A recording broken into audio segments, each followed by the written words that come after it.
नमस्कार, आजाद सिपाही विशेष में आपका स्वागत है। मैं हूं राकेश सिंह। कोरोना महामारी के खिलाफ लड़ाई में सफलता की चाहे हम जितना भी ढिंढोरा क्यों न पीट लें, हकीकत यही है कि ये वायरस अभी भी हमारे बीच मौजूद है। पिछले साल 7 महीने और इस साल 3 महीने तक पूरे देश ने इस महामारी के कारण जो कुछ झेला वो इंसानियत के लिए त्रासद था। लेकिन अब तीसरी लहर की चेतावनी के बावजूद हम जिस तरह बेपरवाह होते जा रहे हैं, उससे तो लगता है कि हम इस महामारी के शिकार बनने के लिए अभिशप्त हैं। एक तरफ कोरोना महामारी से जंग लड़ने के लिए जहां शादी समारोह या श्राद्ध कर्म में शामिल होने वाले अधिकतम लोगों की संख्या तय की गई है, आम जन इसे मान भी रहे हैं, लेकिन वहीं हमारे देश राज्य के नेता हर मामले में खास होते हैं। उन पर कोई नियम कानून लागू नहीं होता।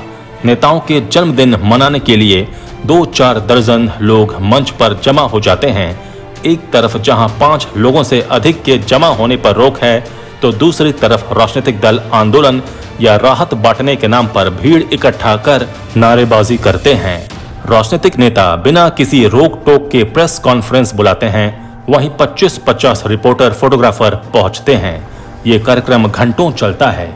ये स्थिति तब है जब हमारी 5% आबादी को ही टीका लग पाया है और तीसरी लहर के मुकाबले के लिए हमारी तैयारी अभी मुकम्मल नहीं है। ऐसे में यदि ये कहा जाए कि महामारी की तीसरी लहर को हम और हमारे नेता ही न्योता दे रहे हैं, तो कहीं से भी गलत नहीं होगा। कोरोना की तीसरी लहर की चेतावनी की पृष्ठभूमि में राजनीतिक कार्यक्रमों के आयोजन के औचित्य और लोगों की लापरवाही की पड़ताल करती आजाद सिपाही ब्यूरो की विशेष रिपोर्ट। ब्रिटेन समेत कई देश कोरोना महामारी की तीसरी लहर का सामना कर रहे हैं और कई देशों में पूर्ण लॉकडाउन लगाया जा रहा है। इस वैश्विक महामारी का यदि भारतीय नजरों से सामाजिक अध्ययन किया जाए, तो वो पुरानी बात सही साबित हो जाएगी कि दुनिया की दूसरी सबसे अधिक आबादी वाला ये देश किसी चमत्कार के सहारे चल रहा है। पिछले साल मार्च से शुरू हुई महामारी की परेशानियों ने यहाँ के 130 करोड़ लोगों को कोई सबक नहीं सिखाया है। यही कारण है कि विशेषज्ञों द्वारा बार बार चेतावनी दिए जाने के बावजूद लोग तीसरी लहर के प्रति इतने बेपरवाह दिख रहे हैं। भारत में इस बेपरवाही का आलम यह है कि यहाँ आम लोगों पर तो पाबंदियां लागू की जाती हैं, लेकिन राजनीतिक दल और इसके नेता इसके दायरे से बाहर रहते हैं। ये बात किसी एक दल पर लागू नहीं होती है। 2 दिन पहले एक राजनीतिक दल ने किसानों के समर्थन में पूरे झारखंड में खेतों में उतरकर प्रदर्शन किया। उनकी मांग एकदम सही हो सकती है, लेकिन जब 5 लोगों से अधिक एक साथ जमा होने पर पाबंदी लगी है, तब 100-200 लोगों के साथ जगह जगह प्रदर्शन और नारेबाजी करने को कैसे उचित ठहराया जा सकता है।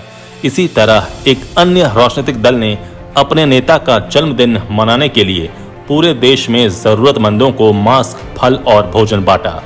एक कार्यक्रम मोराबादी में भी हुआ। वहां 150 लोग एकत्र हुए। मंच पर 1 दर्जन से अधिक नेता विधायक उपस्थित थे। इन दोनों कार्यक्रमों में न तो सोशल डिस्टेंसिंग का पालन किया गया और न ही अधिकतम 5 लोगों के एकत्र होने के प्रावधान का ध्यान रखा गया। हकीकत यह है कि हर राजनीतिक दल के दफ्तर में या नेताओं के घर में हर दिन दरबार लग रहा है। लोग जमा हो रहे हैं, रणनीति बन रही है। राजनीतिक दलों के इस व्यवहार का परिणाम ये हुआ है कि लोग भी पाबंदियों के प्रति उदासीन हो गए हैं। सड़कों पर जाम का सिलसिला उसी तरह शुरू हो गया है। बाजारों में लोग उसी तरह उमड़ रहे हैं। दुकानों में न सोशल डिस्टेंसिंग का पालन हो रहा है और न ही दूसरे प्रोटोकॉल का। इस सब के बीच टीका लगाने में हो रही आनाकानी की बात तो अब पुरानी पड़ चुकी है। कोरोना की पहली और दूसरी लहर ने जो सीख हमें दी है, हम उसके प्रति लगातार बेपरवाह होते जा रहे हैं।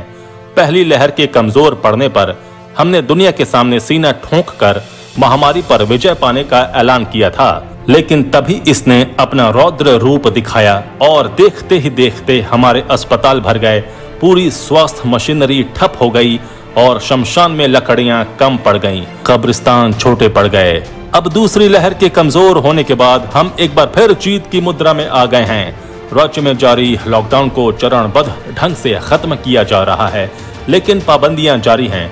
दूसरी तरफ लोगों और उनके नेताओं में ना तो महामारी का कोई खौफ दिख रहा है और ना तीसरी चौथी लहर का। हम ब्रिटेन जैसे विकसित देश की स्थिति से भी नहीं सीख रहे हैं, जहां हर 200 की आबादी के लिए अस्पताल का एक बेड उपलब्ध है और हर 100 लोगों पर एक डॉक्टर है। इसके मुकाबले हमारे यहां आज भी हर 10,000 की आबादी पर एक बेड है और एक डॉक्टर पर 3,000 लोगों के इलाज की जिम्मेवारी है। इन सीमित स्वास्थ्य सुविधाओं के बावजूद लोग इस बीमारी की तीसरी लहर की चेतावनी के बाद भी इतने लापरवाह रहेंगे, तो इसका एक ही मतलब निकलता है कि हम अपनी तबाही को आमंत्रित कर रहे हैं। सोशल डिस्टेंसिंग और मास्क के नियमित इस्तेमाल के अलावा महामारी से बचाव का सबसे मजबूत हथियार यानी टीका के प्रति हमारी ये गैर जिम्मेदाराना हरकत पूरे देश और समाज को तबाह कर देगी।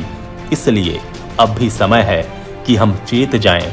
हम न केवल टीका लगवाएं बल्कि आपात स्थिति के अलावा घर से बाहर नहीं निकलें जब तक राजनीतिक दल और इनके नेता खुद इसका अनुपालन नहीं करेंगे। लोगों को सचेत करना असंभव है। कोरोना की दूसरी लहर ने हमें बता दिया है कि उसकी ताकत का कोई अंदाजा हम आज तक नहीं लगा सके हैं। उसके इलाज की बात तो अभी बहुत दूर है। अब भी हम नहीं चेते तो फिर हमें कोई नहीं बचा सकता। आजाद सिपाही में अभी इतना ही। आप हमारे इस YouTube चैनल को जरूर सब्सक्राइब करें। धन्यवाद।